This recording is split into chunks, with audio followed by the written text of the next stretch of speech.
undercover FBI operation exposes al-Qaeda terrorists posing as refugees in the middle of the American heartland. They quickly learned that lax background checks were to blame. But it turns out that's just the beginning. There may be dozens more now in this country as well. ABC's chief investigative correspondent Brian Ross got access to the undercover investigation for Nightline Investigates. This FBI surveillance video was made not in Afghanistan or in Iraq, but in Kentucky. It shows an admitted al-Qaeda terrorist who had already killed American soldiers in Iraq, trying to get weapons to kill more of them. And authorities tell ABC News he may be just one of dozens of men with American blood on their hands who were mistakenly allowed to settle in the U.S. as refugees. I wouldn't be surprised if there are many more than that. These are trained terrorists in the art of bomb making that are inside the United States. And quite frankly, from a Homeland Security perspective, that greatly concerns me. The startling discovery of al-Qaeda in Kentucky took place in Bowling Green, Kentucky, a city of 60,000 people, seemingly far removed from concerns about terrorists next door. Until these two men quietly moved in, Wad Al-Wan and Mohammed Hamadi. Of all places in the world, or all places in the United States, why Bowling Green? The two men came from Iraq 4 years ago, among tens of thousands of refugees who the State Department approved to come here, seen as no threat to the U.S. But the two were, in fact, says the FBI, part of an al-Qaeda-connected insurgent group that had already killed American soldiers with roadside bombs. The group produced this video of their attacks around the Iraqi city of Baji. One bomb killed 4 members of the Pennsylvania National Guard on patrol in a Humvee in 2005, as Sergeant Joshua Hedit-Nimi painfully recalls. It was a somber moment for the platoon. We had a great deal of love and respect for those guys, and it hit us pretty hard. Warrant Officer Dan South was the only one in the Humvee to survive the attack. Unless you smoke the guys that did it when it happened. Other than that, you never know who did it, you never know what happened to them. As far as you know, they got away with it scot-free. And not just get away with it. An ABC News investigation found that the two terrorists, Al-Wan and Hamadi, were able to get through a flawed U.S. system of background checks and end up in Bowling Green. One living in this public housing apartment on public assistance, put under 24-hour surveillance by FBI agent Dick Glenn and others. When we realized we had a man here with American soldiers' blood on his hands, it took it to a whole new level for us. The other Iraqi lived in this residence near the high school. Very scary. And as the FBI would learn in the course of its undercover operation, the two Iraqis were intent on killing even more Americans. These two individuals specifically are innately evil. To be able to act as a terrorist and to attack and kill American soldiers and then have the balls to come over to the United States and try to do the same exact thing here from our homeland is unacceptable. The investigation of al-Qaeda in Kentucky was launched based on an intelligence tip forwarded to the FBI's office in Louisville and agents Keith Carpenter and Tim Beam. Anytime you have an al-Qaeda in Iraq operative in the U.S., it's going to be a surprise.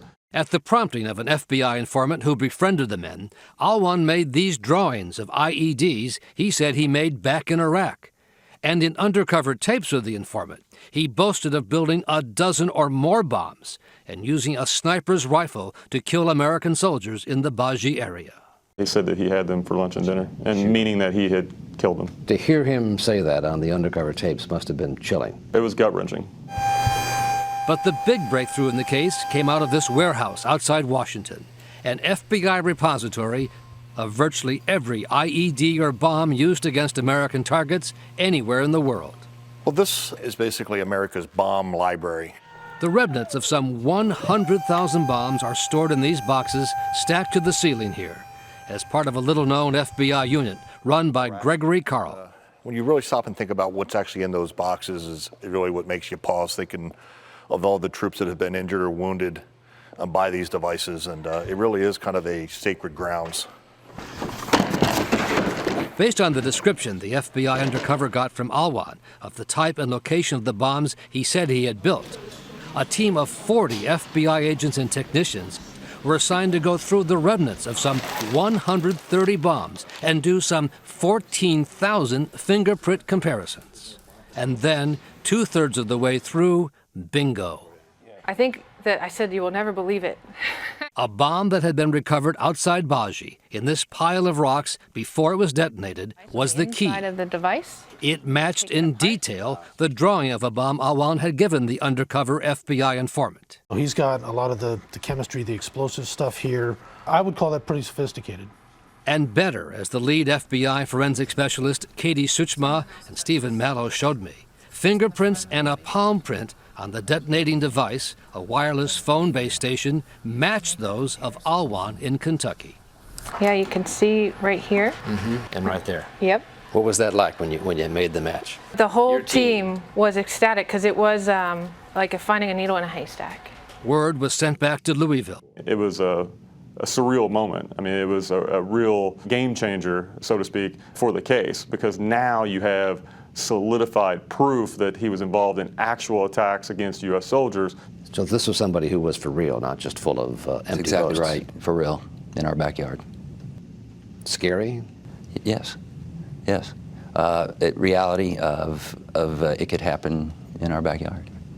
You know, whether it's Bowling Green, Washington, D.C., New York, it was here. As the case continued, Alwan brought in the second Iraqi, Hamadi, and both were caught in the sting, seen on undercover cameras, loading weapons they thought were going to be shipped to al-Qaeda in Iraq. In this picture, Mohammed Hamadi is holding one of the PKM machine guns that he believed that they were sending back to the al-Qaeda in Iraq forces to be used against the U.S. forces. In this picture, Walid Alwan is unloading a Stinger missile, an aircraft weapon that he believed was going to be able to be used against U.S. aircraft. This one, both Wad and Hamadi are loading a crate of C4 explosives that they think is going back. So he was excited to be able to send this back to al-Qaeda in Iraq. Absolutely. According to federal prosecutors, Alwan also wanted to target a U.S. Army captain back in the U.S. who had been assigned to the Baji area. They wanted to, assassinate, this particular U.S. captain.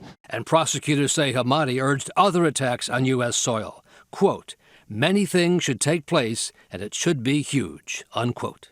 We were happy that we were able to, bring justice to this individual that we knew that was involved in these kinds of acts overseas. The two men were arrested in May 2011 and pleaded guilty to charges of providing material support to terrorists. Alwan was sentenced to 40 years in prison. Hamadi was sentenced to life, which he is appealing. Honestly, I wish we could have smoked him when it happened, but we didn't have that opportunity, so I guess this is second best. But for all the success of the undercover operation, the case has raised the question of how the State Department and the Citizenship and Immigration Service allowed the men to get into the country in the first place. How do you have somebody that we now know was a known actor in terrorism overseas? How does that person get into the United States? How do they get into our communities? The system failed here, though. If you're asking my opinion, I would say the system failed. Otherwise, they wouldn't have been here in the first place. The two got here by filling out this Immigration Service refugee application form and simply checking no next to the boxes that asked if they had been involved in any form of terrorist activity.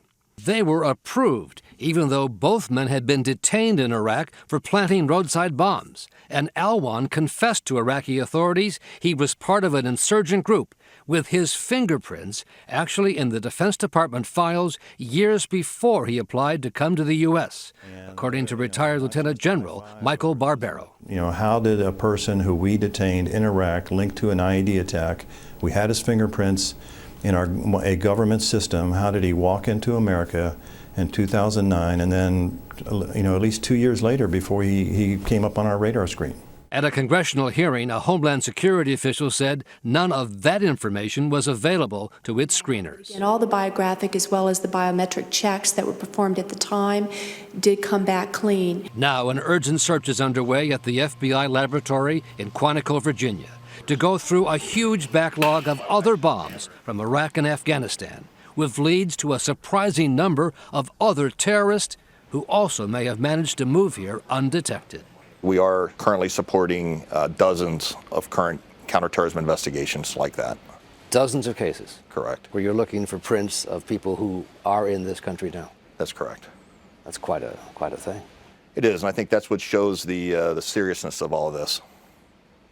The discovery of al-Qaeda in Kentucky led to a 6-month suspension of the refugee program, which has helped to resettle tens of thousands of legitimate refugees.